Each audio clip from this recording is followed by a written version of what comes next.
Yo, salut les amis Peul, comment ça va aujourd'hui? On se retrouve aujourd'hui pour une vidéo unboxing.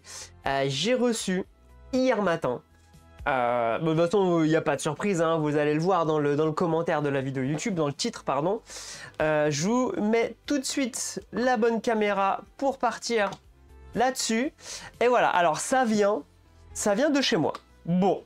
Qu'est-ce qui peut venir de chez moi, là, actuellement? Qu'est-ce que les backers sont en train de recevoir? Bah écoutez, on va le découvrir tout de suite ensemble, mais normalement, alors je ne l'ai pas ouvert, hein, donc c'est surprise, hein, mais normalement, ça devrait être Distant Sky, Sleeping... Non, pas Sleeping God. Non, Sleeping God, Distant Skies, pardon.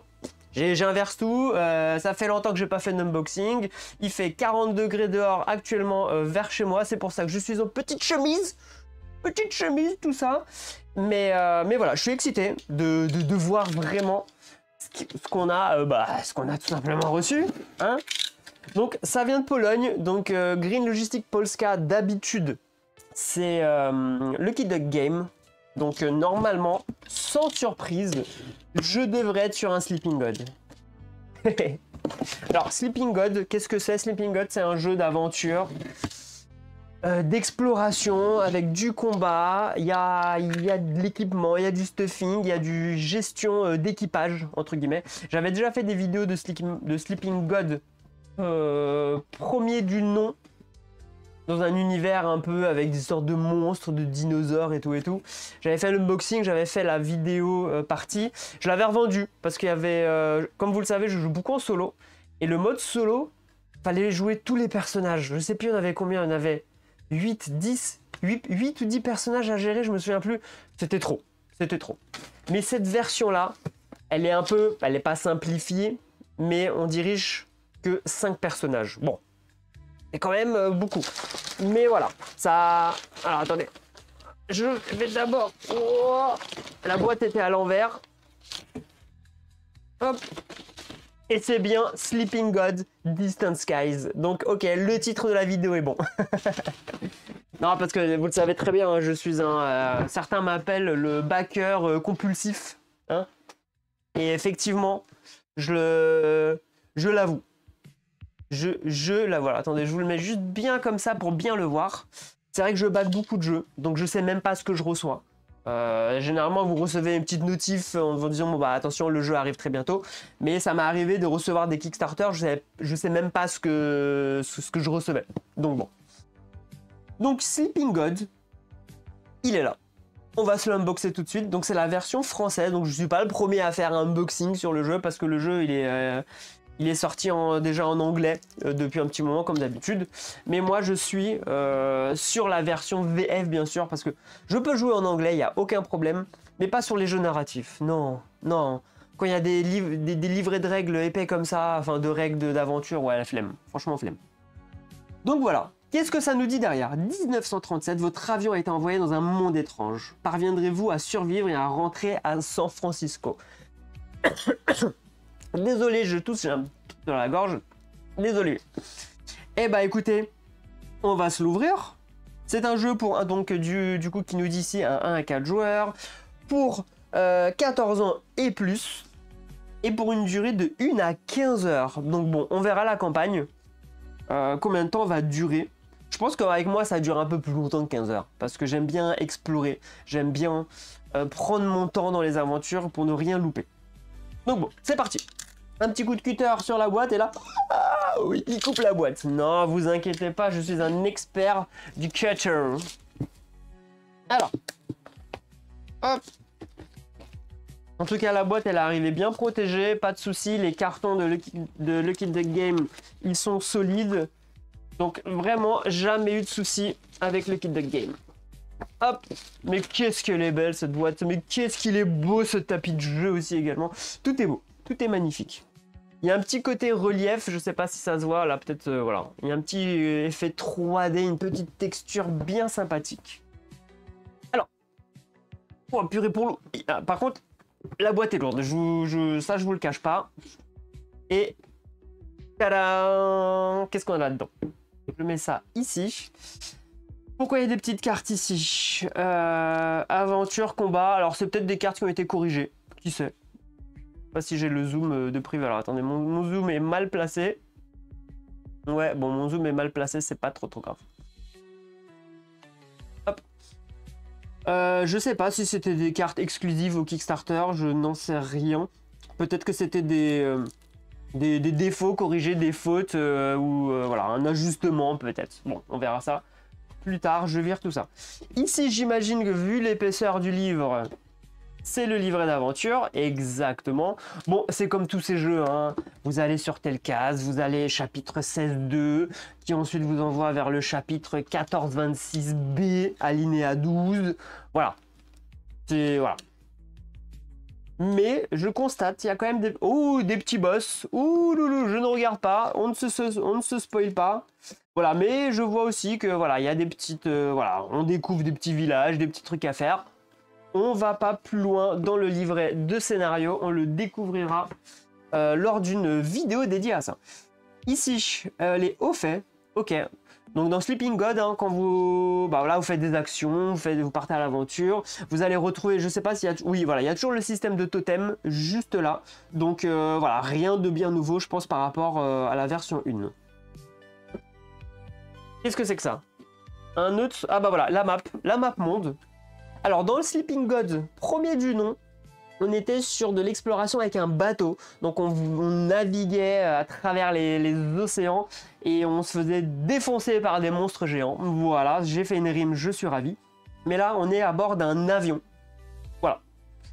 Et il y a un système de voyage, de gestion du fuel, gestion des dégâts sur l'avion.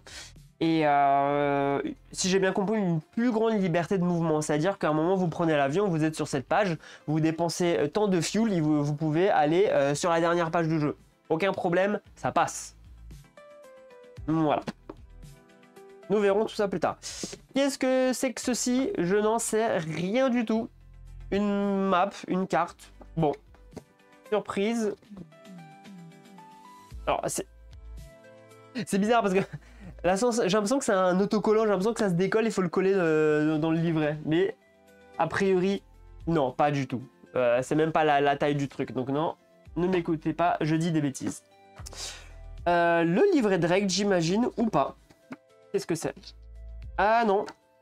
Sleeping God, l'île tempête, sûrement une petite extension. Voilà, parce que c'est un mini livret de scénario. Voilà, pas bien grand, donc je... ah bah d'accord. Je pense que ça va ensemble. Voilà, ça a l'air de... ça a l'air de correspondre en termes de couleur en tout cas. Ça a l'air de bien ressembler à une île tempête. Donc j'imagine que c'est une petite extension, petit voyage, petite quête annexe. Ensuite, ah donc le livret de règles, qui fait a priori 32 pages. Effectivement, on est sur du 31-32 pages. Voilà, le petit rappel des effets des jetons et tout et tout. C'est pas bien compliqué. Sincèrement, c'est pas bien compliqué, Sleeping God. C'est de la gestion d'équipage, gestion de ressources, gestion de combat, gestion de temps aussi, si j'ai bien compris. Il y a un timer. On peut aller au camp, mais il faut pas aller trop de fois au camp, sinon il se passe un truc. Voilà, plein de trucs. Voilà, on est sur un mode survie. On peut pas non plus rester 3000 ans sur une île comme ça à faire ce qu'on veut. Donc bon, l'introduction. Donc je pense que ça va être tranquillement ma première vidéo. On va lancer l'introduction. Donc là je vous fais l'unboxing et prochaine vidéo ça va être un début de partie, hein, c'est sûr. Donc ça, je me le garde, je me ferai ma petite mise en place tout à l'heure hors caméra. La partie qu'on préfère tous, mais ça c'est vraiment la partie qu'on préfère tous dans les jeux de société, dans les unboxings, c'est le dépunchage. Voilà, ça on aime. Le plateau qui résume un peu les tours, là vous mettez la défausse, etc., etc. Là les actions que vous pouvez faire, donc je vous disais, vous pouvez réparer votre avion, vous pouvez voler avec votre avion, vous pouvez aller explorer les lieux, vous pouvez également marcher parce que du coup il y a une partie on marche, il y a une partie on vole. Voilà. Et il y a une partie où on va camper. Voilà. Donc ça, on se fera le petit dépunchage tout à l'heure, encore une fois, hors caméra. On va se découvrir. Alors attendez, je me mets juste comme ça, de travers, pour pouvoir bien poser ici les plateaux des personnages. On a ici, du coup, Claire Smith, qui est la leader de cette expédition. Donc ça, c'est ce personnage. Si on joue à plusieurs, ce personnage, alors, je me trompe pas, c'est bien elle. Oui, je pense que c'est elle. C'est le personnage, en gros, que chaque joueur peut jouer. Et après, un joueur récupère ses autres équipiers. Donc là, en solo, bien sûr, c'est moi qui vais gérer les 1, 2, 3, 4. Effectivement, il y avait bien 5 personnages. Mais en partie à plusieurs, vous mettez Claire au début pour tous.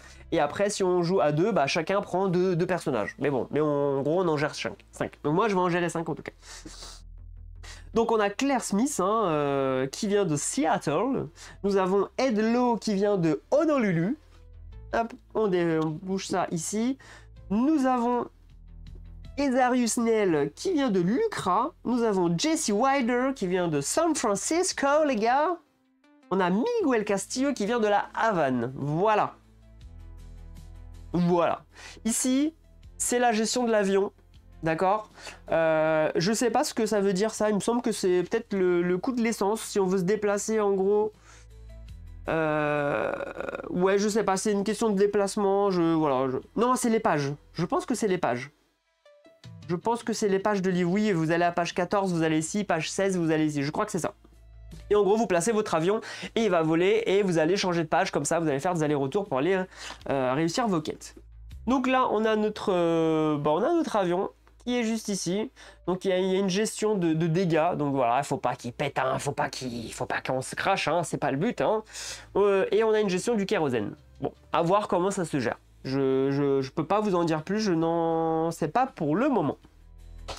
Ensuite, retournons sur la boîte. Nous avons... On va zoomer encore un petit peu. On a quoi?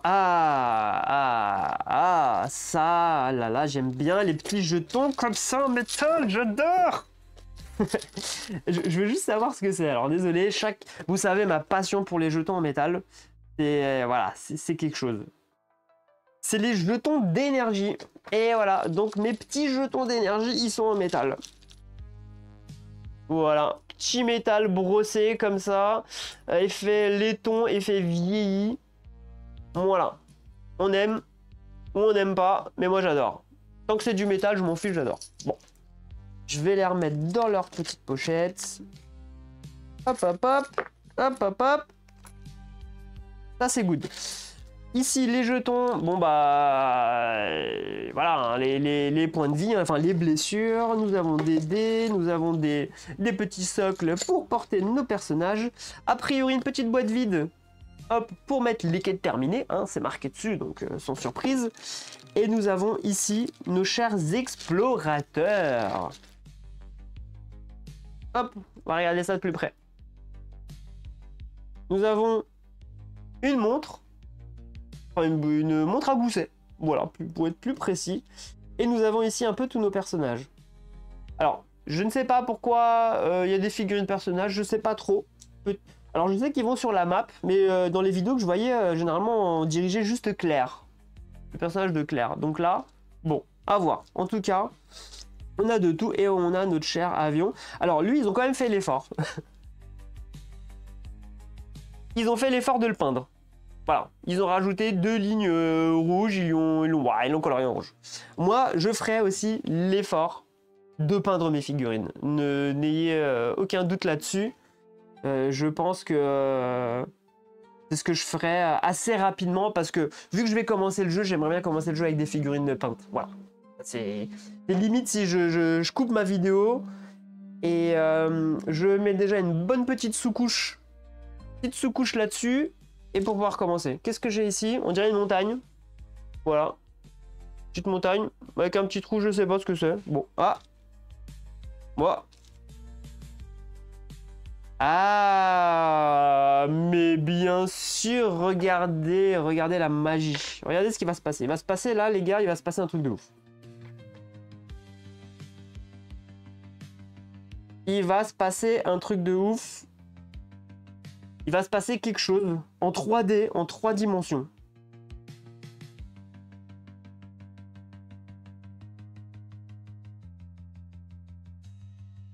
Eh, voilà. Et bah voilà. Magie. C'est de la magie? Rien d'autre? Regardez.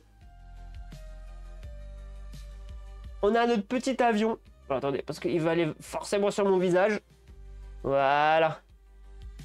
Il me cherche, ma caméra me cherche. Je suis là, calme-toi. Donc voilà, bon c'est sympa, c'est sympathique, ça c'est le genre de petits détails. On pose là, notre avion, il est en train de voler, c'est un avion, c'est tout à fait logique. Donc ça, pareil, on aime bien. Par contre, gros rangement de boîtes ici. Ah oui, je veux dire, mais pourquoi il y a autant d'espace? Mais oui, il faut dépuncher derrière. Ici, des petits marqueurs, a priori. Petits marqueurs comme ça qui doivent s'accrocher, je sais pas où. Ah, sur l'avion. Ah, ça va sur la planche de l'avion. Je pense que ça s'accroche ici, là, vous savez. Et hop, et vous mettez le nombre de kérosène que vous devez utiliser. Bon, voilà, ça c'est top, c'est génial, on adore. Je remets tout ça dans ma petite boîte. Ok, c'est parti. Ensuite, ici, j'imagine... Bah, je sais pas. Bon, j'imagine c'est peut-être pour mettre... Bah, je sais pas. Peut-être mettre les personnages, les socles, tout ça. Bon, bah ça... Nous le verrons lorsque nous le verrons. On a ici des paquets de cartes. Oh, c'est ça qui est lourd. Oh, vous vous souvenez, je sais pas, pour ceux qui ont vu Sleeping God premier du nom. Attendez, je vais pousser la boîte 2 secondes. Sleeping God premier du nom. Et, oh, elle est sale. Bah, par contre, elle est dégueulasse, hein, ma boîte. Regardez, je sais pas si ça se voit. Elle est toute sale, elle est toute crade. Hein. Bon, une caisse de rangement. Hein. Mon tapis de jeu, là, tout neuf, là. Qu'est-ce qu'on a là-dedans? Et on a le paquet de cartes. Mais on a pléthore de cartes. Oh là là. Et voilà. Les quêtes, juste ici. Voilà, on adore, c'est fantastique. Tout ça, c'est que des cartes quêtes. Ouais, après, il y a toutes les cartes du jeu, quoi. Les cartes aventure, super. Les cartes événements, parce que dans le jeu, à chaque tour de jeu, chaque début de tour, on s'en prend soit plein la gueule, soit on nous donne du bonus, soit on nous donne de la bouffée. Classique. Donc tout ça, bah, ce qu'on peut faire, c'est qu'on va s'en ouvrir un, rapidos, un qui est pas trop de spoil. Les quêtes, aventure, combat. Ou sinon, attendez, parce qu'il y en a un autre là-bas qui était à part, je sais pas pourquoi. Aventure aussi, peut-être que ça rentrait pas dans la boîte. Bizarre, il était à part celui-là. Bon, peut-être que la mousse, plus besoin. Non, on peut pas se l'ouvrir. Ça, on va se le voir en live, en direct. Alors en dessous, qu'est-ce qu'on a en dessous? Alors, attendez. Ok, le livret de bord, le livret d'aventure. Voilà, pour le... Alors, il y en a quand même beaucoup. Après, je suis pas sûr, je vais me faire 40 fois la partie quand même. J'ai l'impression qu'il y a 30 pages, je vais pas refaire 30 fois le scénario. faut pas déconner. Je pense qu'il y a une mini rejouabilité. Voilà, c'est le genre de jeu, une fois que vous avez lu, vous connaissez un peu l'histoire, vous savez ce qui va se passer, vous allez peut-être recruter de nouveaux équipages, etc. Mais une fois que c'est connu, c'est connu. Bon, c'est un peu dommage, mais c'est comme ça. Mais voilà, le petit journal de bord, comme ils appellent ça. Voilà, on coche, on met nos petites notes, le score, si on joue en facile, normal ou en difficile. Comme je vous disais, c'est une partie où on va dans un campement et faut pas trop y aller parce que j'ai l'impression que s'il se passe quelque chose, si on va trop dans le campement, c'est pas bon. Et ici, toutes les pages, en gros, du livre, je pense que c'est là où on peut s'amuser à prendre des petites notes. On peut entourer, on peut griffouiller, on peut faire plein de choses. Je vais le laisser au-dessus, je vais pas le mettre en dessous. Qu'est-ce qu'on a encore ici? Les cartes d'action, je crois qu'elles s'appellent comme ça, qu'on tire un peu comme dans Sleeping God. Vous avez soit la carte qui va être utilisée pour sa compétence qui est ici, sa capacité, soit elle va être utilisée ici pour les épreuves, les épreuves de force, les épreuves de furtivité, je sais plus quel nom ça a. Mais vous tirez une carte, il y a un chiffre qui va de 1 à je sais plus combien, 1, 3, 4, 5, 6, je sais plus. Et ça rajoute, c'est un modificateur de résultat. Voilà. C'est ça qui va vous dire si vous avez réussi ou pas, si vous avez fait un échec ou une réussite sur une action que vous allez entreprendre. Donc ça, c'était bon. On va s'ouvrir. Voilà, on va au moins, ça reste quand même un unboxing. On va s'ouvrir, pardon. Voilà, ça, mais juste survolé. Parce que ça, pareil, c'est les cartes monstres. C'est un petit peu de spoil. Donc je veux pas trop me spoiler sur les monstres. Alors, attendez. Hop. Donc c'est vraiment histoire de. Voilà. On est là, rapidos. Voilà, le fanatique mythéen. Voilà, vraiment, on survole, rapidos. On veut pas trop de surprises. Alors je pense que, le 1, voilà, je vous le montre. Voilà. pour vous expliquer rapidement comment ça se passe. Donc voilà, ça c'est un ennemi qu'on va devoir affronter. C'est un système où nous allons poser comme ça des petits cubes de blessures en fait dessus. Et ça je trouve ça hyper intéressant, vraiment. Très intéressant. Vous prenez ici vos petits marqueurs de dégâts. Et en gros, lui pour le tuer, il faut lui faire en gros 5 dégâts. Voilà, il a 5 HP. En gros, vous allez faire des attaques qui vont faire un certain nombre de dégâts. Et en gros, vous allez pouvoir poser le petit jeton de blessure vous allez pouvoir poser ce petit jeton de blessure sur la carte pour lui infliger des dégâts. Ensuite, vous avez la règle le prochain jeton doit être adjacent de façon orthogonale, attention pas diagonale, au jeton posé déjà avant. Donc là, si je veux continuer si je refous qu'un seul blessure, je ne peux pas lui recouvrir ici le 2, je suis obligé de le mettre ici. Par contre, si je fais plusieurs blessures, après je peux recouvrir. Voilà. Donc là, et après, il lui reste que 1 HP. Lui, lors de son tour, il attaque avec un dégât de 2, plus 1 pour chaque... Enfin, là, il y a marqué plus 1 pour chaque, je sais plus, triangle, compétence, d'attaque, voilà.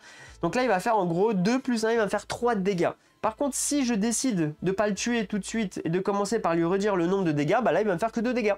Voilà. Donc c'est à vous de voir comment vous allez gérer le combat. Est-ce que vous allez privilégier plutôt d'enlever tout de suite les points de vie, mais par contre, il va vous faire mal. Voilà.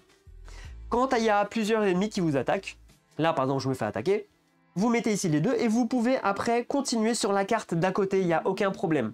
D'accord? Mais par contre, je peux pas faire ça. Bim, j'attaque ici. Non, c'est pas possible. Toujours suivre, il faut que ça soit adjacent à déjà une blessure posée sur le monstre. Voilà, en gros, rapidement pour les explications. De toute façon, nous allons faire l'introduction du jeu. Mince. Hop.